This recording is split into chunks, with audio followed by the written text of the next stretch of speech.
Salut tout le monde, c'est Entera. Et aujourd'hui, on va parler de maths. Oui, je sais, pour certains d'entre vous, ce mot donne des frissons. Mais croyez-moi, on va décortiquer une notion fascinante. La clôture des ensembles. On va décomposer ça d'une manière facile à comprendre.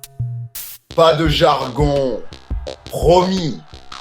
Juste des explications claires et des exemples concrets.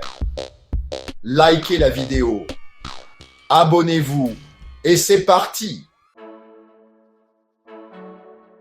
Avant de plonger dans la clôture, assurons-nous d'être sur la même longueur d'onde concernant les ensembles.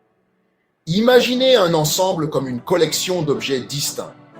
Ces objets peuvent être n'importe quoi, des nombres, des couleurs, même vos plats préférés. On utilise des accolades pour représenter un ensemble, comme ceci.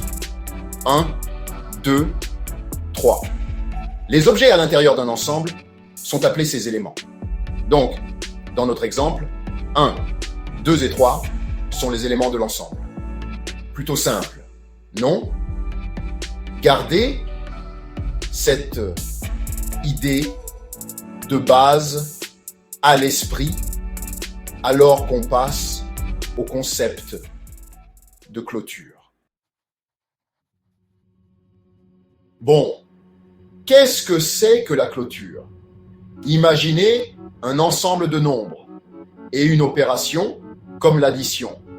La clôture signifie que le résultat de cette opération est un élément du même ensemble. Par exemple, tous les nombres pairs.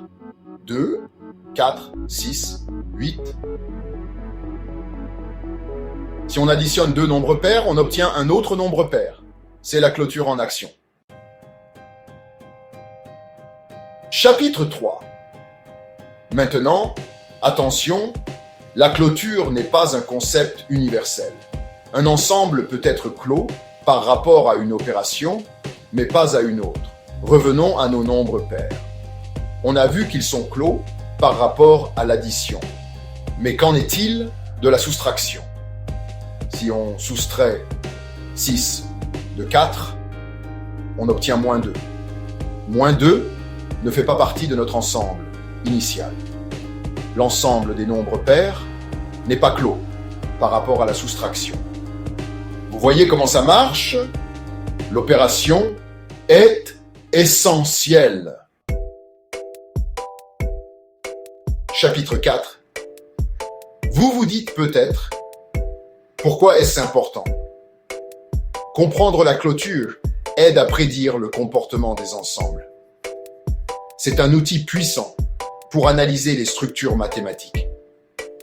Savoir qu'un ensemble est clos, c'est comme avoir un raccourci.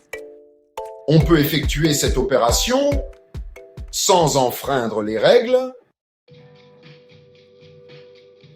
Chapitre 5.